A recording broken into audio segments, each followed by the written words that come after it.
Oui, bonjour, bonsoir, ça dépend de l'heure à laquelle vous nous prenez. Oui, je me présente, moi je suis le mystique, Kone Nyenyeri, le médium. Voilà, c'est lui qui a parcouru toute l'Afrique. J'ai fait tous les pays africains. Voilà, j'ai fait tous les pays africains pour faire des recherches. Voilà, parce qu'il y a des plantes que tu vas trouver ici aujourd'hui dans cette forêt. Et quand tu vas au Ghana, c'est la même plante, mais comment on appelle ça? Le feuille change. Ça change un peu de couleur parce que ce n'est pas le même sol. Donc, c'est pourquoi il y a des gens qui vont aller souvent trouver des plantes, ils vont dire, ça se ressemble, mais ce n'est pas ça. Pourtant, c'est ça. C'est la terre là qui change, c'est comme ça.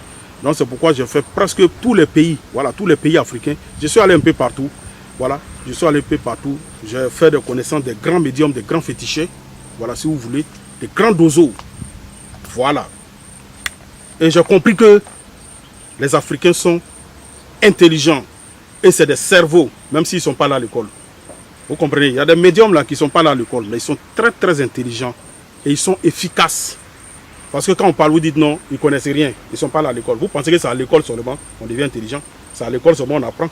Vous pensez que quand c'est pas, parce que c'est en Afrique francophone que moi je vois ça. Hein. Ils pensent que quand tu ne comprends pas français, tu ne connais rien. Tu ne peux rien connaître. C'est ce que les gens pensent. Ça, c'est le comportement des Africains francophones. Réveillez-vous un peu.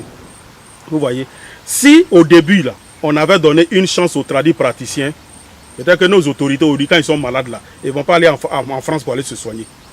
Si on leur donnait une chance pour dire, comme ils connaissent les plantes, plus que les médicaments sont faits à base des plantes, et eux, ils connaissent les plantes, il faut qu'on les encadre pour les mettre quelque part et les montrer et les former pour qu'ils nous donnent, ils nous disent comment ils peuvent traiter des cas de maladies, des cas compliqués. Est-ce que vous savez qu'il y a des gens souvent qui ont des maladies dans le ventre, on leur dit c'est opération, mais quand ils viennent me voir, je leur donne médicaments, ils boivent. Ils boivent et puis ils sont guéris. Est-ce que vous savez ça? Vous ne savez pas ça. Est-ce que vous savez aussi, ça je sais que vous savez quand je vais parler de ça.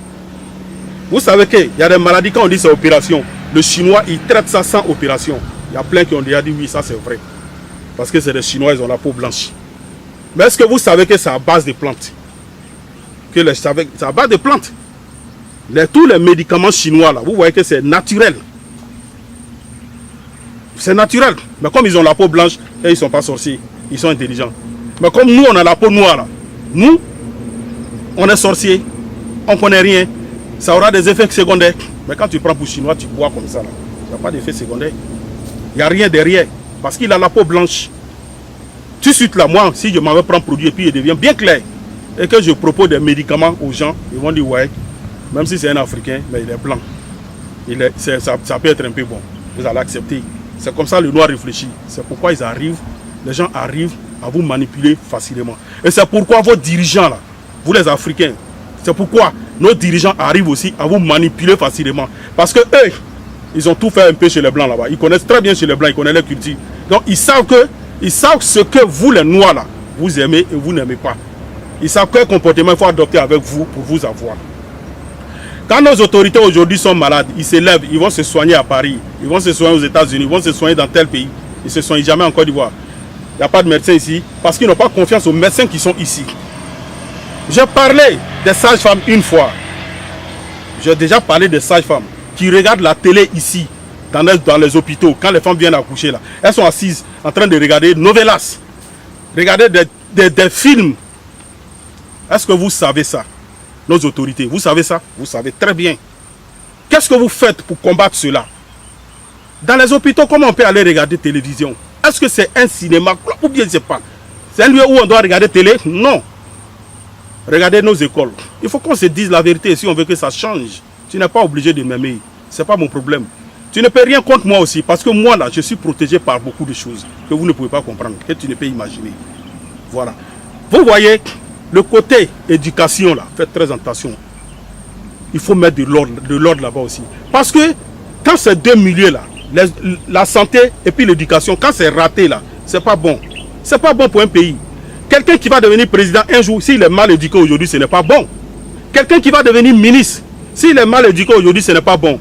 Quelqu'un qui doit devenir sage-femme, qui doit être dans la santé, qui doit devenir médecin, s'il est mal éduqué à l'école déjà, ce n'est pas bon. Le milieu scolaire est gâté.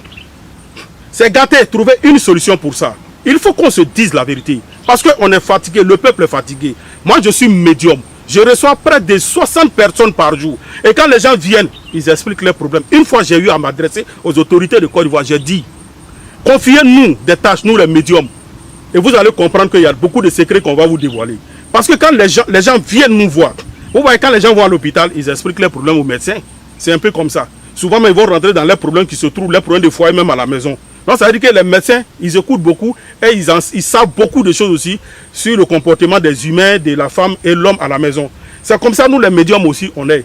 Quelqu'un qui reçoit déjà à partir de 60 personnes ou 40 personnes par jour, chacun vient expliquer ses différents problèmes. Ça veut dire que lui, là, il sait ce qui se passe aussi dans le pays. Donc, c'est pour dire que je détiens beaucoup de secrets qui se passent dans ce pays, dans le milieu scolaire ou la médecine. Vous comprenez? Donc, faites très attention. Trouvez une solution pour ça.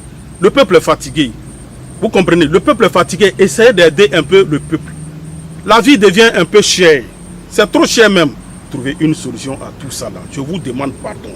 Voilà. Je vous demande pardon. Vous voyez un peu. Et vos ministres là, donnez-leur beaucoup de conseils aussi. Mais ça, je sais que vous le faites déjà. Vous donnez beaucoup de conseils aux ministres. Mais il faut les donner encore. Et puis dans le milieu scolaire là, trouvez une solution pour bien éduquer les enfants. C'est ce que j'ai dit. Parce que c'est de l'école qu'on devient ministre ou président ou médecin. C'est un peu comme ça. Hein? Des sages-femmes qui ont des mauvais comportements. Moi, je ne sais pas si c'est vrai. On dit l'accouchement, c'est gratuit. La césarienne est gratuite. Ce n'est pas gratuit.